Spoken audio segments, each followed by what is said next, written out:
আসসালামু আলাইকুম সবাইকে স্বাগতম আলিফ একাডেমিক এক্সেলেন্সের আজকের ক্লাসে। আশা করি সবাই অনেক অনেক ভালো আছো। রাইট ফরওয়ার্ড ভার্ব নিয়ে আমাদের অনেকের অনেক ভয়, রাইট ফরওয়ার্ড ভার্ব না জানি কি, কিন্তু রাইট ফরওয়ার্ড ভার্ব একেবারে সোজা। আমরা আজকের ক্লাসে রাইট ফরওয়ার্ড ভার্ব একেবারে খুব সহজ টেকনিকের মাধ্যমে আমরা শিখব। আর এই ক্লাসটা করার মাধ্যমে আমরা এমনভাবে শিখবো যেন কখনো ভুল না হয়। আমরা কখনো ভুলবো না ইনশাল্লাহ। আজকে ক্লাসটা যে করবে অবশ্যই রাইট ফরওয়ার্ড ভার্বে সে এসএসসি পরীক্ষায় 5-এ 5ই পাবে। তাহলে চলো রাইট ফরওয়ার্ড ভার্ব আমরা শুরু করি। রাইট ফরওয়ার্ড ভার্বের শিখার জন্য আমাদের কয়েকটা জিনিস লক্ষ্য রাখতে হবে এবং জানতে হবে। সেটা হলো টেন্স, আমাদের টেন্স জানতে হবে, আমাদের ভয়েস সম্পর্কে ধারণা থাকতে হবে, অক্সিলারি ভার্ব সম্পর্কে ধারণা থাকতে হবে, ইনফিনিটিভ জিরান সম্পর্কে ধারণা থাকতে হবে। এই জিনিসগুলো জানা থাকলে রাইট ফরওয়ার্ড ভার্ব যে কারো কাছে একেবারে সহজ মনে হবে। আমরা টেন্সের ক্লাসটা, পার্সোনাল ক্লাসটা আগে নিয়েছি, চাইলে দেখে আসতে পারেন। ভার্বের রূপ চর্চা করি। ওকে, 1 2 3 স্টার্ট। ভার্বের রূপ সমূহ। আমাদের রাইট ফরওয়ার্ড ভার্ব শিখতে হলে আমাদের ভার্বের চেহারাগুলো চিনতে হবে, ভার্বের রূপ চিনতে হবে। একই অঙ্গে অনেক রূপ ভার্বের। ভার্বের এই একই অঙ্গের রূপগুলো যদি না চিনি আমরা রাইট ফরওয়ার্ড ভার্ব আমরা কিছুই বুঝতে পারবো না। ভার্বের রূপগুলো কি দেখো, ভার্বের থাকে তোমার বেস ফর্ম, আমরা যাকে V1 দ্বারা প্রকাশ করি, past form V2, past participle form V3। এই তিনটা রূপ আমাদের সাধারণত পরিচিত। এরপর থাকে আমাদের এস বা ইএস। এস বা ইএসটা যুক্ত হয় ভার্বের বেস ফর্মের সাথে। সাবজেক্ট যদি থার্ড পারসন সিঙ্গুলার নাম্বার হয় তাহলে ভার্বের সাথে এস অথবা ইএস যুক্ত হয়। কি হয়? এস অথবা ইএস যুক্ত হয়, যেমন ইটস, গোস ইত্যাদি। আমাদের পার্টিসিপল কয়টা আছে? আমাদের V3 পর্যন্ত আমরা তো নরমালি জানি, এটুকু আমরা তো চিনি। এটা আমাদের ফেস পরিচিত, আমি তাকে চিনি। কিন্তু এইগুলো বাদেও আমাদের অচেনা কোনটা আছে? অচেনাটা আছে আমাদের জিরান্ড এবং প্রেজেন্ট পার্টিসিপল। পাস্ট পার্টিসিপল ছাড়াও আমাদের পার্টিসিপল আরেকটা আছে, সেটা হলো প্রেজেন্ট পার্টিসিপল। প্রেজেন্ট পার্টিসিপলকে আমরা প্রকাশ করতে পারি V4 দ্বারা। আর জিরান আমরা V5 দ্বারা প্রকাশ করতে পারি। এখন জিরান্ড জিরান্ড এবং পার্টিসিপল রাইট ফর্ম ভার্বের একটি গুরুত্বপূর্ণ বিষয় এবং একটা কনফিউজিং একটা বিষয় ইংরেজি গ্রামারে।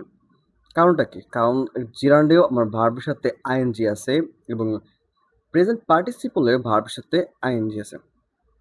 এর জন্য অনেক শিক্ষার্থী কোনটা জিরান্ড আর কোনটা প্রেজেন্ট পার্টিসিপল এটা বুঝতে গুলিয়ে ফেলে।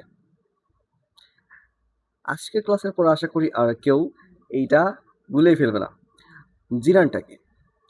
জিরানটা হলো তোমার স্থির অবস্থা বোঝায়, অর্থাৎ জিরানে কোনো বোঝায় কোনো কনসেপ্ট, ধারণা, বিষয়। আর প্রেজেন্ট পার্টিসিপল বোঝায় চলমান অবস্থা। একটা কথা মনে রাখতে হবে, জিরান বোঝায় স্থির অবস্থা, প্রেজেন্ট পার্টিসিপল বোঝায় চলমান অবস্থা।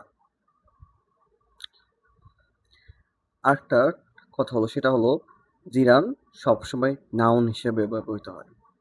জিরান ব্যবহৃত হয় নাউন হিসেবে, আর প্রেজেন্ট পার্টিসিপল ব্যবহৃত হয় ভার্ব হিসেবে। প্রেজেন্ট পার্টিসিপল কাজ করে কার? ভার্বের কাজ করে। আর জিরান কাজ করে কার? জিরান কাজ করে নাউনের কাজ করে। আমরা এই বাক্যটার মাধ্যমে ক্লিয়ার হয়ে যাব। কি দেওয়া আছে? Swimming is good exercise. সাঁতার কাটা কি? ভালো ব্যায়াম। সাঁতার কাটা কি? ভালো ব্যায়াম। সুইমিং এখানে কি? একটা এক্সারসাইজ, একটা ধারণা বোঝাচ্ছে, concept. He is enjoys reading. সে পড়তে ভালোবাসে বা পছন্দ করে, ধারণা বোঝাচ্ছে। কিন্তু কেউ এখানে পড়ছে না। কেউ কি পড়ছে? প্রেজেন্ট পার্টিসিপল দেখো, প্রেজেন্ট পার্টিসিপল এখানে যে সুইমিংটা আছে, দেখো আমি একটা মেয়ের ছবি দিয়েছি, মেয়েটার নাম দিচ্ছি আমি রূপা। রূপা কি করছে? রূপা সাঁতার কাটছে। Rupa is swimming in the river. Rupa is reading. Rupa পড়ছে, রূপা সাঁতার কাটছে। এই সুইমিংটা তফাৎ কি বলতো? এই সুইমিংটা এখানে 1 নম্বর তফাৎ নাউন হিসেবে ব্যবহৃত হয়েছে, 2 নম্বর এটা ধারণা বোঝাচ্ছে। আর এখানে রূপা কি করছে? রূপা সাঁতার কাটছে, অর্থাৎ চলন্ত অবস্থা বোঝাচ্ছে। কি হচ্ছে? চলন্ত অবস্থা বোঝাচ্ছে। রূপা ইজ রিডিং, রূপা কি করছে? রূপা পড়ছে। রূপা ইজ রিডিং, রূপা পড়ছে। এখানেও কন্টিনিউয়াস অবস্থা বোঝাচ্ছে, অর্থাৎ চলমান অবস্থা বোঝাচ্ছে। কন্টিনিউয়াস বোঝালে ওটা কি হবে? কন্টিনিউয়াস বোঝালে ওটা প্রেজেন্ট পার্টিসিপল, আর স্থির বোঝালে কি হবে? ওইটা হবে জিরান্ড। স্থির বোঝালে ওইটা হবে জিরান্ড। আশা করি তোমরা জিরান্ড আর প্রেজেন্ট পার্টিসিপল বুঝতে পেরেছো। আমরা বোঝার সুবিধার্থে আমরা প্রেজেন্ট পার্টিসিপলকে V4 দ্বারা প্রকাশ করতে পারি এবং জিরান্ডকে V5 দ্বারা প্রকাশ করতে পারি।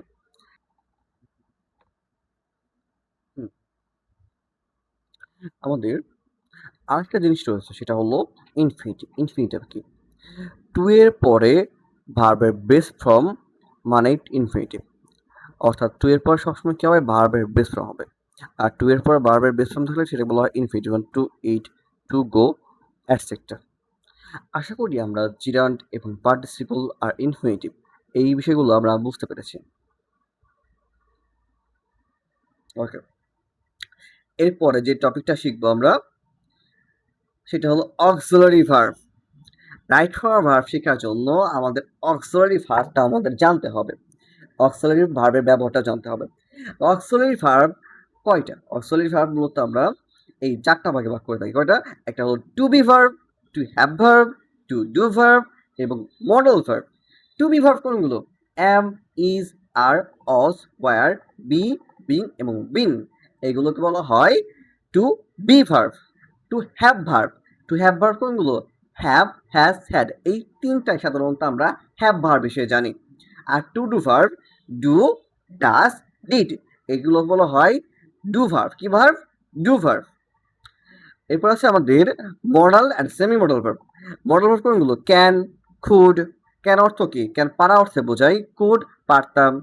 Can, could, may, might, shall, should, will, would. তারপরে must, use to, have to, ought to. এগুলো আমাদের অবশ্যই অর্থ সহকারে জানতে হবে। রাইট ফর্ম ভার্ব যখন আমরা করতে যাব আমাদের অর্থ সহ মডেল ভার্বগুলো জানতে হবে। অর্থ অনুযায়ী মডেল ভার্বগুলো আমরা ইউজ করব। তাহলে আমরা পরবর্তী আমরা অক্সিলারি ভার্ব শিখলাম, জিরান্ড শিখলাম, আমরা ভার্বের রূপও শিখলাম। ভার্বটা কোন রূপে ব্যবহার করা হয় আমাদের বেসিক ধারণা আমাদের এই পর্যন্ত ছিল। বেসিক হয়ে থাকলে আমরা এখন মেইন আলোচনায় যাব। আমাদের মেইন রুলসগুলো, রাইট ফর্মের মেইন রুলসগুলো, প্রধান রুলসগুলো কোনগুলো? Most important rules of right form verb. দেখো, আমি একবারে সহজভাবে দিয়েছি। তোমরা এইচএসসি পরীক্ষায় দেখা যায় এই নিয়ম থেকে একটা আসে, এই নিয়ম থেকে একটা রাইট ফর্ম ভার্ব আসে, বেশিরভাগ আসে। মডেল ভার্বের সাথে সবসময় কি হয়? মডেল ভার্বের সাথে সবসময় V1 বা ভার্বের বেস ফর্ম হয়। যেমন দে মাস্ট, মাস্টটা কি এখানে? মাস্টটা মডেল ভার্ব। বা এখানে কি দে মাস্ট ফলোইং আছে, এখানে কি ফলোইং হবে? না, they must following the rules, এটা কি হবে? উত্তর হবে ফলো। কারণ মডেল ভার্ব আছে, মডেল ভার্ব মাস্ট, এরপরে কি আছে? এরপরে আমাদের ভার্বের বেস ফর্ম বসবে, এই জন্য আমরা ফলো দিয়েছি। মডেল ভার্বের পরে যদি বি থাকে, মডেল ভার্বের পরে যদি বি থাকে, চোখ বন্ধ করে তোমরা দিবা V3। কি দিবা? V3, ভার্বের পাস্ট পার্টিসিপল ফর্ম দিবা।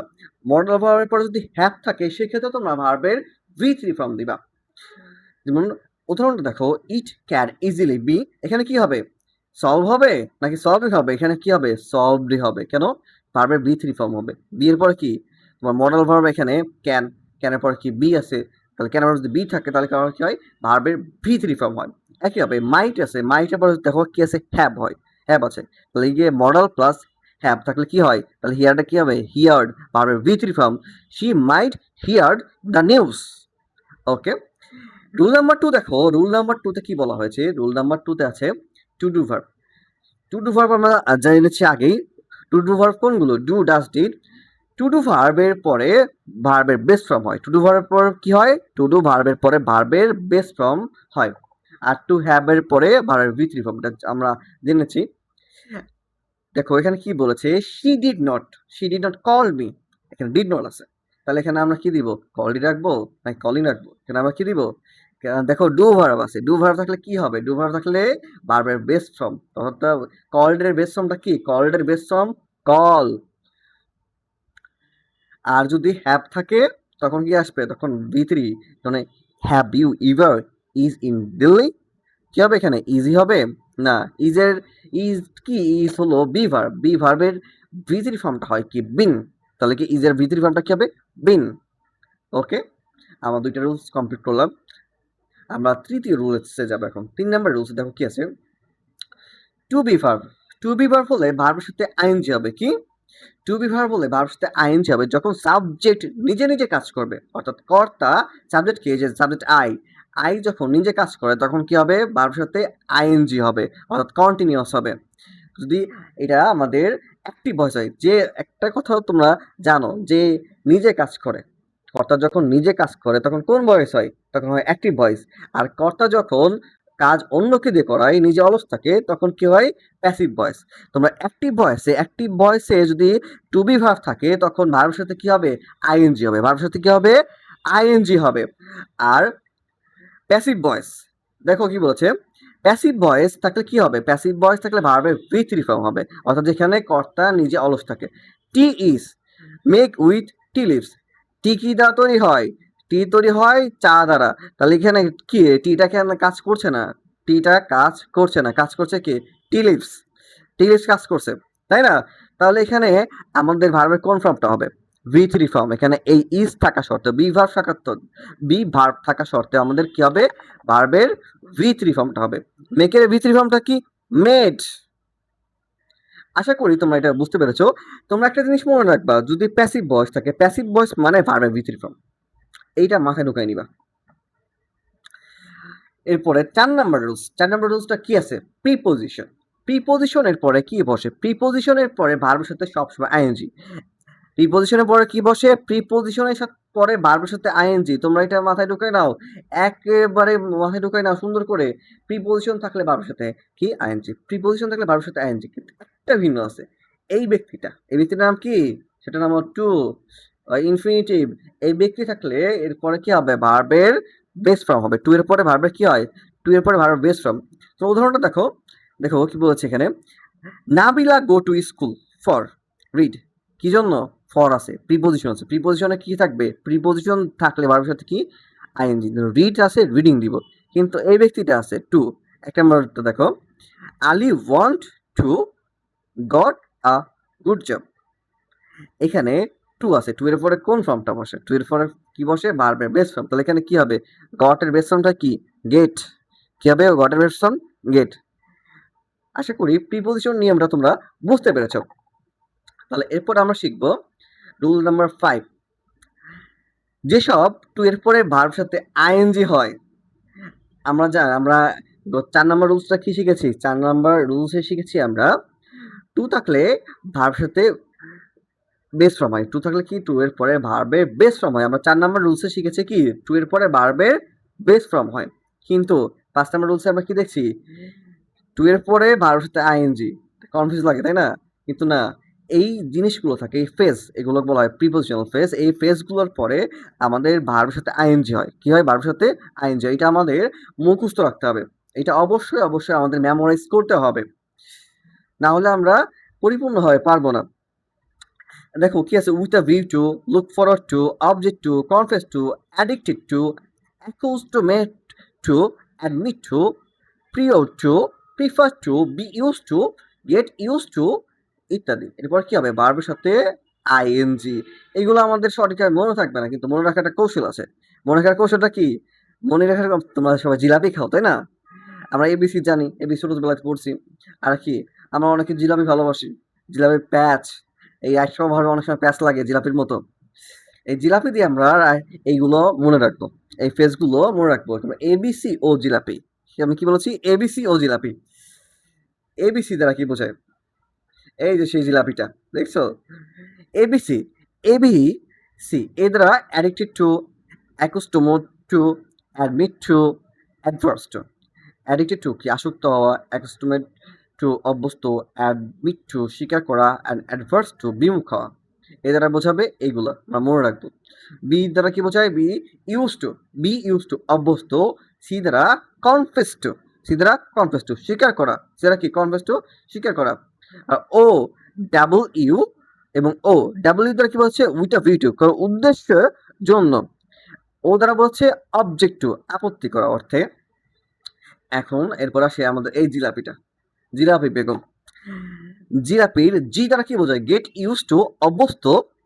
এল দ্বারা বোঝায় লুক ফরওয়ার্ড টু, সাদর প্রত্যাশা করা। পি দ্বারা বোঝায় প্রিফার টু, পছন্দ করা। আমরা একটা উদাহরণ দিয়েছি, দেখো Ali work hard with a V two. With a V টুর পর কি হয়, এই টু আসছে, আমরা টু দেখবো না, আগে উইথ আ ভি টু দেখবো। কি জিলাপির ও দেখবো কি W I T H, with a V two. With a V টুর পরে কি হবে, উইথ আ ভি টুর পরে ভার্বের সাথে আইএনজি, তাহলে পাস আছে, কি হবে এখানে পাসিং হবে। 1 2 3। আচ্ছা, আমাদের ভিতর বাগান পছন্দ করে কে কে? বাগান তো অনেকে সবারই ভালো লাগে, একটা বাগান থাকবে, ফুলে ফুলে ভরা থাকবে, তাই না? আজকে আমরা বাগান দিয়ে শিখবো ভার্ব।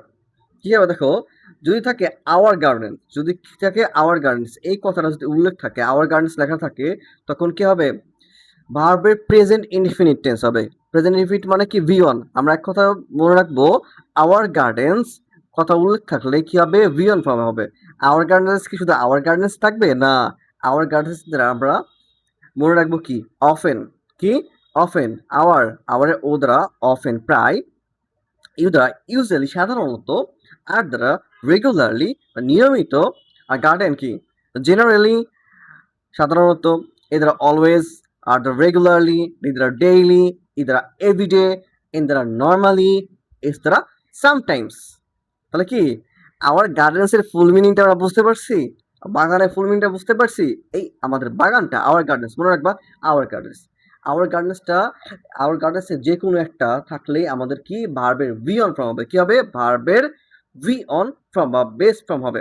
আমরা উদাহরণটা দেখি, দেখো হি অলওয়েজ রিড দ্য কোরআন, এখানে কি হবে, হি অলওয়েজ রিড দ্য কোরআন। এখানে অলওয়েজ আছে, অলওয়েজ আওয়ার গার্ডেনের ভিতরে আসে, দেখো গার্ডেনের এ, গার্ডেন কি জি এ দ্বারা কি বোঝায়, এ দ্বারা অলওয়েজ, এ দ্বারা কি বোঝায়, এ দ্বারা অলওয়েজ।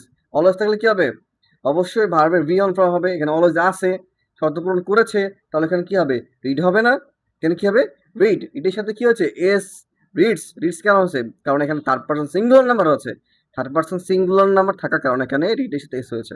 হি রিডস, এখানে কি হবে, he always reads the Quran. Kabila go to school regularly, Kabila কি করে, রেগুলারলি স্কুলে যায়, এখানে বি অন ফর্ম হবে, কি হবে, কি হবে বি অন ফর্ম, কেন, এই যে দেখো রেগুলারলি আছে, রেগুলারলি আসছে, সেন্টেন্সের ভিতরে রেগুলারলি আছে। ইউজুয়ালি, ইউজুয়ালি আছে, আমিন ইউজুয়ালি মেক দ্য মিস্টেক্স, কি হবে, আমিন ইউজুয়ালি মেক্স হবে, কারণ ইউজুয়ালি আছে, ইউজুয়ালি আছে না, ইউজুয়ালি দেখো আওয়ার ভিতরে আছে নাকি, আওয়ারের ইউ এর ভিতরে গেছে ইউজুয়ালি। ঠিক আছে, তোমরা বুঝতে পেরেছো, আমার গার্ডেন, আমাদের বাগান দ্বারা কি করতে পারি আমরা, বাগান দ্বারা একটা নিয়ম সম্পন্ন করতে পারি আমরা। ঠিক আছে, রেডি, 1 2 3। আচ্ছা, আমাদের তো বাগান লেখা শেষ হলো। আমরা বাগানের মাধ্যমে শিখলাম কি, বাগানের মাধ্যমে শিখলাম ভি অন ফর্ম, ভার্বের প্রেজেন্ট ফর্ম। আমরা এবার শিখবো ইয়ালোলা, আজব একটা ওয়ার্ড, পৃথিবীর আজবতম একটা ওয়ার্ড কি, ইয়া লোলা। ইয়ালোলার মাধ্যমে আমরা শিখবো ভি টু। ইয়ালোলা থাকলে এখানে কি হবে, ভার্বের past form, past indefinite form. ইয়ালোলা মানে কি, ভার্বের ভি টু, মনে রাখবা ইয়ালোলা থাকলে ভার্বের কি ভি টু। ইয়ালোলার ওয়াই দ্বারা কি বলছে, ওয়াই দ্বারা স্টারডে, এ দ্বারা অ্যাগো, এল দ্বারা long time, long long ago, ওল দ্বারা অনস, অনস আপন এ টাইম, এল দ্বারা লাস্ট টাইম, লাস্ট ইয়ার। তাহলে বুঝেছো ইয়ালোলার ফুল মিনিংটা। ইয়ালোটা থাকলে কি হবে, ইয়ালোটা থাকলেই ভার্বের ভি টু হবে। দেখো এখানে একটা উদাহরণটা, এক্সাম্পলটা দেখো, he come here yesterday, she meet him last year. কি আছে, ওয়টা আছে ইয়ালোর ভিতরে, আছে স্টারডের ওয়। লাস্ট ইয়ার এখানে আছে দেখো লা, ঠিক আছে, ইয়া লো লা। তাহলে এগুলো থাকলে কি হবে, ভার্বের ভি টু হবে। তাহলে কাম, কামের ভি টু ফর্ম কি কেম, হি কেম হেয়ার স্টারডে, সে গতকালকে এসেছিল। এবার আছে কি, she meet him last year, সে তার সাথে শেষ বছর দেখা করেছিল, গত বছর। তাহলে মিট এর ভি টু ফর্ম কি, মিটের ভি টু ফর্ম মেট। এছাড়াও আর একটা তোমাদের জিনিস আছে, সেটা হলো তোমাদের বিফোর। যদি তোমাদের বিফোর কথাটা উল্লেখ থাকে, সেক্ষেত্রে তোমাদের ভার্বের ভি টু ফর্মটা হবে। ওকে, আশা করি তোমরা ইয়ালোটা বুঝতে পেরেছো, আজব ওয়ার্ডটা। এরপর আমরা শিখবো রুল নাম্বার 8, আর একটা আজব ওয়ার্ড, যেটা হলো জেইলার্স। জেইলার্স যে জেলে থাকে, জেল পাহারা দেয়, ওই জেইলার্স না।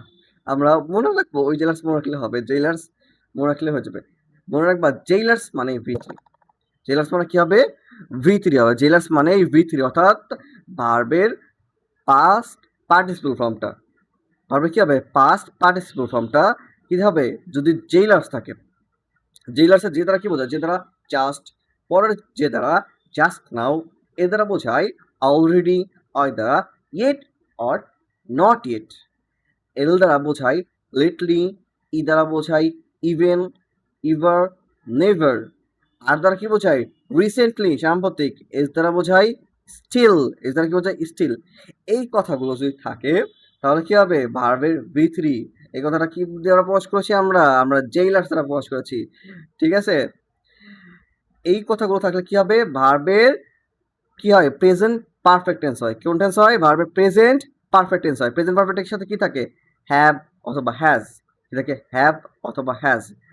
এরপরে কি থাকে V3, তোমরা এইটাই মনে রাখবা, জেইলার থাকলে V3, এইটা শুধু মনে রাখ, মাথায় ঢুকে রাখবা, জেইলার থাকলে V3 ফর্মটা হবে, ঠিক আছে।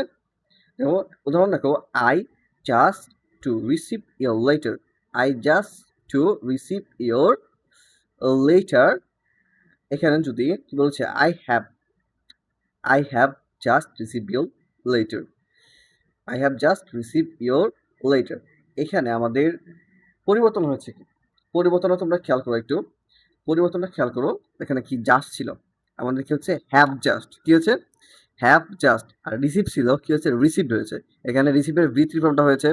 আর কি হচ্ছে এখানে have এসেছে। have এসেছে কেন? জেলার থাকলে কি হবে? প্রেজেন্ট পারফেক্ট টেন্স হবে। প্রেজেন্ট পারফেক্ট টেন্সের সাথে কি থাকে? হ্যাভ হ্যাজ থাকে। আর সাথে সবসময় হ্যাভ যায়, এর জন্য এখানে হ্যাভ এসেছে।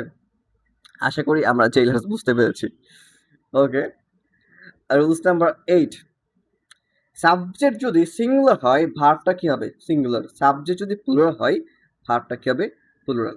সাবজেক্ট সিঙ্গুলার মানে ভার্ব সিঙ্গুলার, সাবজেক্ট প্লুরাল মানে কি ভার্বটা আমাদের plural. Abdul Karim is a good student, they are good students. এখানে তোমরা একটা জিনিস খেয়াল করো, এই দুইটা বাক্যে তফাৎ কি আছে।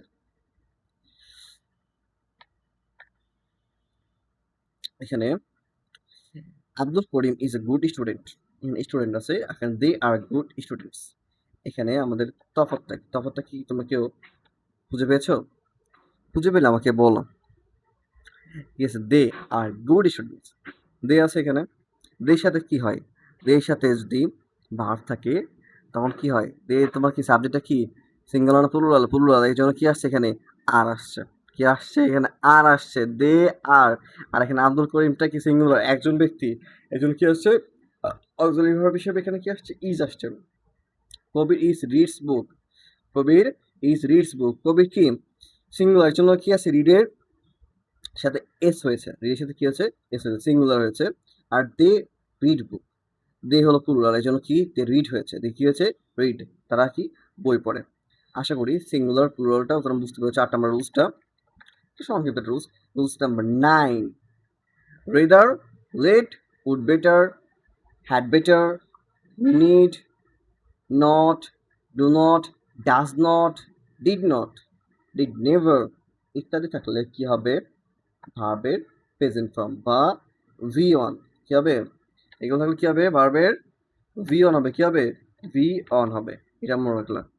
কি থাকবে এগুলো থাকলে ভার্বের কি হবে ভার্বের V1 ফর্মটা হবে। এটা দেখো, I let them used my shoes, এখানে কি লেট আছে, লেট থাকলে কি হবে ইউজ। এরপর কি I need not doing the work, need আছে কি ডু। ওকে, এইটাই। এরপর rules number 10, have has had having gate goat getting, have has had having gate goat getting. এগুলো থাকলে কি হবে ভার্বের V3, ভার্বের V3। তোমরা হ্যাভ আগে বলেছো, হ্যাভ থাকলে V3, সাথে আর কয়েকটা অ্যাড হয়েছে গেট গট গেটিং। এইগুলো থাকলে কি হবে ভার্বের V3 ফর্মটা হবে। কি হবে ভার্বের V3 ফর্ম। উদাহরণ দেখো, শি গট ম্যারিড, কেন কি হবে শি গট কি ম্যারি, কি হবে she got married. Having take the money, the thief ran away, কি হবে এটা হ্যাভিং আছে, কি হবে taken, having taken the money the thief ran away. Okay, rule number 11, rule number 11 কি আছে হোয়াইল। হোয়াইলটা কি, হোয়াইলের পরে ভার্ব থাকলে, হোয়াইলের পরে কি ভার্ব থাকলে ভার্বের সাথে কি হয় আইএনজি হয়। তোমরা এটা মাথায় ঢোকাই নেবে কি হোয়াইলের পরে ভার্ব থাকলে, হোয়াইলের পরে ভার্ব থাকলে ভার্বের সাথে কি হয় আইএনজি হয়, এটা অবশ্যই হবে। কিন্তু একটা ডিফারেন্স আছে, সেটা হলো কি হোয়াইলের পরে যদি সাবজেক্ট থাকে তখন ভার্বের অংশটি কি হয় পাস্ট কন্টিনিউয়াস, সাবজেক্ট থাকলে হয় পর সাবজেক্ট থাকলে পাস্ট কন্টিনিউয়াস, হয় পর যদি সাবজেক্ট না থাকে শুধু ভার্ব সাথে আইএনজি হবে। এইটাই আমাদের তফাৎ। দেখো এক নম্বর দেখো এক নম্বর আমরা উদাহরণ দিয়েছি example, while walk on the road আর কিপ ক্লিয়ার। এখানে হোয়াইলের পরে কোনো সাবজেক্ট আছে নেই, তাই এই জন্য কি দিচ্ছে অ্যান্সার কি হবে while walking on the road. যদি হোয়াইলের পরে যদি সাবজেক্ট থাকে হোয়াইল উই, তখন কি হবে তখন কি পাস্ট কন্টিনিউয়াস করতে হবে সেক্ষেত্রে। তাহলে হোয়াইল কি হবে অ্যান্সার উই ওয়ার, উইর সাথে কি হয় উইর পাস্ট এর জন্য অক্সিলারি ভার্ব হয় were, while we were walking on the road আর কিট ক্লিয়ার। ওকে, আমরা 11 নম্বর রুলসটা আশা করি বুঝতে পেরেছি। আমরা এরপর শিখবো রুল নাম্বার 12। আমরা রুলস নাম্বার 12 দেখব, আফটার এবং বিফোর। আফটার অর্থ কি আফটার অর্থ পরে, বিফোর অর্থ কি পূর্বে, বিফোর অর্থ পূর্বে। আফটার থাকলে আফটারের আগের যে সেন্টেন্সটা হবে আগের সেন্টেন্সটা হবে পাস্ট ইনডিফিনিট, আফটারের পরের সেন্টেন্সটা হবে পাস্ট পারফেক্ট। আগের সেন্টেন্সটা কি হবে পাস্ট ইনডিফিনিট, পরের সেন্টেন্সটা হবে পাস্ট পারফেক্ট। আর যদি বিফোর থাকে বিফোরের আগের সেন্টেন্সটা হবে পাস্ট পারফেক্ট, বিফোরের পরের সেন্টেন্সটা হবে পাস্ট ইনডিফিনিট। এটা শুধু তফাৎ। তো এটা আবার একটু পড়ো তো, আফটার কি হবে আফটার আগে পাস্ট ইনডিফিনিট, বিফোরের পরে পাস্ট ইনডিফিনিট, আফটারের পরে পাস্ট পারফেক্ট, বিফোরের আগে পাস্ট পারফেক্ট। এটা আমার তফাৎ। উদাহরণটা দেখতে তোমার ক্লিয়ার হয়ে যাবে। দেখো কি বলছে এখানে বিফোর আছে, বিফোর আগে কি আছে দ্য ট্রেন হ্যাড, কি হবে লিভ হবে নাকি লিফট হবে লিফট হবে, হ্যাড এখানে কি হবে বিফোরের পূর্বে কি হবে বিফোরের পূর্বে পাস্ট পারফেক্ট লিফট, পরটা কি হবে বিফোর উই রিচ, রিচের বিট ফর্মটা হবে রিচ, তো এখানে কি হবে অ্যান্সার হবে রিচ, এটা হবে রিচ। একটা দেখো sentence the doctor dash came after the patient ডাইট। কি হলো ডাক্তার কে আসার পরে কি হলো রোগী মারা গেছে। দেখো আগেটা কি আছে আফটার আগেটা আছে কি পাস্ট ইনডিফিনিট, দ্য ডক্টর কাম, পরটা কি হবে পাস্ট পারফেক্ট হবে অবশ্যই। তো এখানে কি হবে ডক্টর কামের ভিটু ফর্মটা কি কেম, একটা হবে কি came. The doctor came after the patient had কি হবে হ্যাড ডাইড, হ্যাড কি হবে এটা ডাইড, হ্যাড আছে হ্যাড থাকলে বুঝবো এটা কি অবশ্যই past perfect, the patient died with three ফর্মটা। ওকে, আশা করি তোমরা রুলস নাম্বার 12টা বুঝতে পেরেছো। ইফের পরে প্রেজেন্ট ইনডিফিনিট, এর পরের সেন্টেন্সটা হয় ফিউচার ইনডিফিনিট, অর্থাৎ ইফের পরে প্রথম সেন্টেন্সটা প্রেজেন্ট ইনডিফিনিট এবং পরের সেন্টেন্সটা হয় ফিউচার ইনডিফিনিট। আর আমরা জানি ফিউচার ইনডিফিনিট মানে ভি অন, এর অক্সিলারি তোমার ভার্বটা সবসময় ভার্বের বেস ফর্ম হয়। ইফ এর পর পাস্ট ইনডিফিনিট থাকলে তারপরে সাবজেক্ট প্লাস কুড অথবা মাইট হয়। এটার পরে কি হয় এরপরে ভার্বের বেস ফর্ম বা ভি অন। ইফ এরপরে পাস্ট পারফেক্ট, তারপরে would have plus past participle form, আমাদের 3 নম্বর কন্ডিশন। কন্ডিশনাল সেন্টেন্স তিনটা আসছে, আমাদের থার্ড কন্ডিশন হয় কি if plus past perfect plus would have plus past participle. উদাহরণটা দেখলে তোমরা ক্লিয়ার হয়ে যাবা। ইফ শি রিডস, সে যদি পড়ে, সে কি করবে সে যদি পড়ে তাহলে ভালো রেজাল্ট করবে। তাহলে এখানে ইফ শি রিডস, সে কি করবে সে করবে, বে আছে বে মানে ফিউচার আসবে, ফিউচার মানে কি উইল, শি উইল কি হবে pass the exam, will pass the exam, উত্তরটা কি will pass the exam. If he came 2 number second conditional, if he came সে যদি আসে কি হবে সেকেন্ড কন্ডিশনাল থাকলে এরপরে কি সাবজেক্ট উড অথবা কুড, মাইট এরপরে ভিয়ন। দেখো আই কি আই উড গো, উইল নাই ফার্স্ট উইল ছিল এটা সেকেন্ডে উইল নাই। If he came I would go to market. Third conditional if এরপরে পাস্ট পারফেক্ট আছে আছে এখানে। If he had come I would have, third condition অনুযায়ী পাস্ট পারফেক্টের পরে would have, I would have gone, গোয়ের ভি3 ফর্মটা হবে গান। আশা করি তোমরা রুল নাম্বার 13 বুঝতে পেরেছ। রুল নাম্বার 14 এবং শেষ নিয়মটা, এই নিয়মটা পড়লে আশা করি আর তোমাদের আর কোনো সমস্যা হবে না, কমপ্লিট হয়ে যাবে রাইট ফর্ম ভার্ব। লেস্টের নিয়মটা, এই নিয়মটা গতবার পরীক্ষা আসে না, 2021-এ, 2020-এ, 2019-এ, এই 3টা বছর ভিন্ন ভিন্ন বোর্ডে এই নিয়মটা এসেছে। লেস্ট অর্থ পাছে ভয় হয় যে অথবা যাতে না। Lest plus subject plus should অথবা মাইট প্লাস বিয়ন্ড অথবা ভার্বের বেস ফর্ম। লেস্ট সাধারণত ভয়েসে আমাদের চলে আসে, অ্যাক্টিভ ভয়েস আর প্যাসিভ ভয়েস। দেখো লেস্টের সাথে সবসময় কি যায়, লেস্টের সাথে সবসময় শুড যায়, লেস্টের সাথে কি যায়, শুড বা মাইট। শুড দিলে হয়, মাইট দিলে হয়, কিন্তু লেস্টের সাথে যদি আমি উইল, ক্যান, উড, অর্থাৎ এই শুড মাইট বা অন্য যে কোনো যদি আমি মডাল ভার্ব দিই, সেক্ষেত্রে আমার অবশ্যই অবশ্যই সেটা ভুল হবে। অ্যাক্টিভ ভয়েসে লেস্টের নিয়মটা কি? অ্যাক্টিভ ভয়েসে লেস্টের নিয়মটা, লেস্টের পর সাবজেক্ট থাকবে। দেখো সাবজেক্ট কোনটা, লেস্টটাকে look at, look the door, lest thieves, thieves এখানে subject, lest lock the door, lest thieves should steal your valuables. দরজাটা বন্ধ কর, না হলে কি হবে, চোর এসে তোমার সব সম্পদ সব চুরি করে নিয়ে যাবে।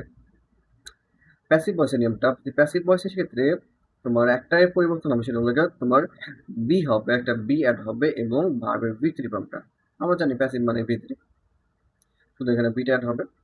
Look at the door, lest your valuables should be stolen, না হলে কি হবে, তোমার সম্পত্তি চুরি হয়ে যাবে। দেখো না, শুড আছে এখানে, বি আছে। ওকে, আশা করি আজকে ক্লাস তোমরা বুঝতে পেরেছো। যদি আজকে ক্লাসটা ভালো লেগে থাকে তাহলে লাইক, কমেন্ট